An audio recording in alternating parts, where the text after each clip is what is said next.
কিভাবে একটা দিন আমি পড়াশোনাটাকে কিভাবে সাজাবো সেটা যদি একটু বলেন, বা কি বই পড়বো, কাগজ কিভাবে পড়বো, সে তার উপরে যদি একটু আরেকটু বলেন।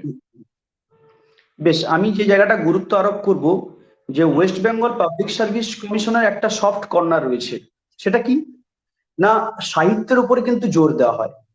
যেমন হুম, গতবারে আমরা ক্লাসশিপে দেখেছি অনেক হুম, ক্যান্ডিডেট ভুল করেছে, কারণ প্রত্যেকের সাহিত্য পড়ার অভ্যেস নেই বা হুম, সাহিত্য চর্চা করার অভ্যেস নেই। হুম, হুম, মানে বলতে খারাপ লাগছে, এখন সাহিত্য চর্চা কেউ করে না বললেই চলে। তো সেক্ষেত্রে আগেরবারে সত্যজিৎ রায়ের প্রফেসর শঙ্কু থেকে একটা পাঠ তুলে দেওয়া হয়েছিল, এবং সেখানে উশ্রী বলে একটা নদীর নাম উল্লেখ ছিল, যেটা বর্তমান ঝাড়খণ্ডের গিরিডির উপকণ্ঠে, যেখানে প্রফেসর শঙ্কু থাকতেন। তো সেই জায়গায় একটা নদীর নাম, এবং সেখানে একটা ঝর্ণাও রয়েছে।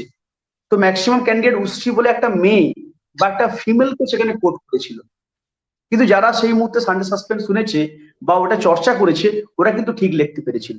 তার মানে আমি কোন জায়গাটায় গুরুত্ব দিচ্ছি, যে একটা রেগুলার বেসিসে বাংলা বা ইংরেজি একটা পেপার পড়ার একটা অভ্যেস হুম, থাকা দরকার।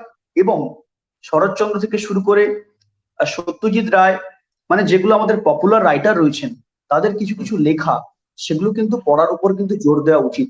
কারণ পিএসসি এই জায়গাগুলোকে কিন্তু দেখে। এবং আমি বলবো ছেলে মেয়েদের মধ্যে সমস্যা স্টক অফ ওয়ার্ড, এটা কিন্তু নেই বললেই চলে। যেমন একটা আমি উদাহরণ দিই আপনাকে, ধরে হুম, বললো যে ঝড় থেমে গেল, স্ট্রং, স্ট্রং এন্ডেড হুম, বলছে, স্ট্রং সিজড। খুব সুন্দর হুম, ল্যাঙ্গুয়েজটা লাগে। যেমন আমি বললাম আরেকটা এক্সাম্পল আপনাকে দিই, যেমন বললো যে তিনি সমুদ্র পথে যাত্রা করে ফিরলেন। তাহলে সমুদ্র পথে যাত্রা, ট্রাভেল বাই সি বললে ঠিক মানাচ্ছে না, ভয়েজ। ভয়েজ মানে সমুদ্র যাত্রা। তাহলে এই যে একদম। ছোট ছোট রিপ্লেসমেন্ট, এটা অবশ্যই দরকার।